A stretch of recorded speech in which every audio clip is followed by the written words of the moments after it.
Okay, hi, I'm here with Paul Potts today. How are you? I'm well, thank you. How are you? Well, I'm good, because you're here. I just wanted to ask you a few questions. You've just visited the girls from POPSTARS from the show just recently, and you made everybody cry again. So I was wondering, how does that feel, actually, to I don't know, you're having a nice day, and then you come sing, and everybody cries. How does it make you feel? It's quite surreal, to be honest. I enjoyed it. It was actually an experience I was quite nervous about, because I'm always very nervous about new things, and so I'd never mentored anybody before, so it was a huge honour for me, but it was very nerve-wracking at the same time. And you guys were in a church. Did you ever sing in a church before? Many times. That's how I started singing, was in church. So, and churches can be a challenge because they've got lovely acoustics, but they do reveal things that aren't otherwise obvious. And then the girls from the show sang for you. So how was that? Did you have anyone you have a favorite? Anyone you're rooting for? There's some great voices amongst them, and some great soul amongst some of them as well. I love the quality of Ezra's voice. There's great purity about Micah's voice. She was very nervous, wasn't she? She was. I know some of the background about her, and I can understand her nerves, how important it was for her. There are some sensational voices amongst them. Sarah's got a great voice. There's so many to choose from. Yeah, they're great girls. And you became really famous through a casting show yourself. What did you make? Why did you go there in the first place? Well, initially, I went there to sing for the last time. I didn't think I was going to sing after that day. For me, that was the last time I'd ever sing. So it shows the way you can go through life making assumptions, and your assumptions will sometimes be wrong.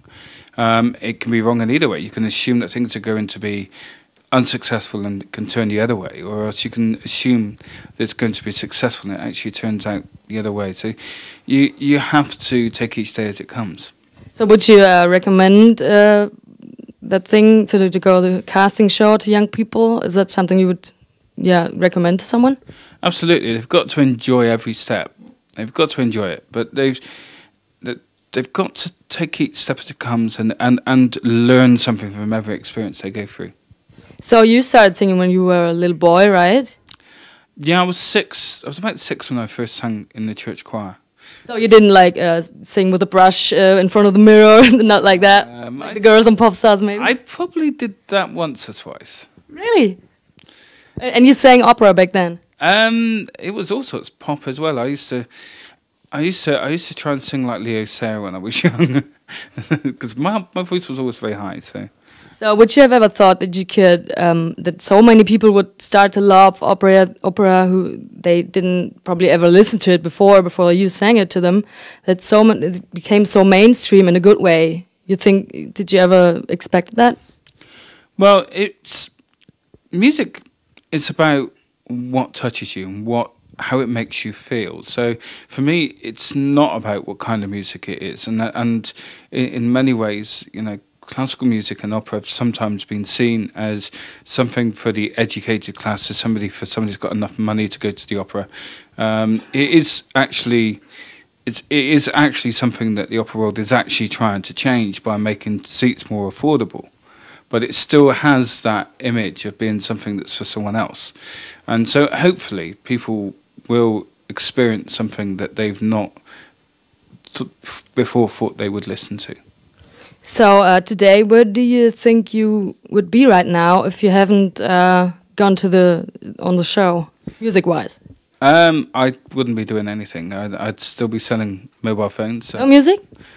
I'd try to find time to sing at home, but I'd given up on my singing completely as something that I did in front of the public. Well, but fortunately you went on the show, and now your third album's coming out on Friday. You excited? I'm very excited. I love this album. I've really loved making it. It's full of the classic film themes and it's one I truly love making, and made it with great producer Simon Franklin, who produced the soundtracks to Avatar, Titanic, and Moulin Rouge, and some of the arrangements are done by Nicholas Dodd, who does the arrangements for James Bond movies. So it has a real cinema ethos to it. It is all cinema, and I love making it. So it's really different from the other ones. I believe so. A lot of people will be very familiar with all the songs from the album. And you've also done a German song, I read that today, which is called Liebling, mein Herz lässt dich grüßen. How was that for you? You don't speak German, I guess. Ich spreche ein bisschen, aber ich habe vergessen zu viel, weil es ist So that sounds good. seit 24 Jahren ich habe gestudiert. In Deutschland? Nein, in aus England. 24 Jahre Deutsch studiert. Für 6 Jahre in Schule. Oh, very good. I think you're still really good. Well, it's all from my memory from 24 years ago, so that makes me feel really old. So, could you imagine to do anything else in opera? Like, I don't know, do a pop album with Robbie Williams or do a swing album or something like that? I'm not sure that swings for me. I'm very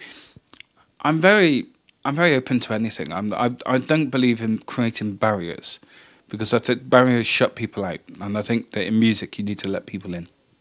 Nice. So last question, where will you be watching POPSTARS tonight? I'll be watching it in Berlin.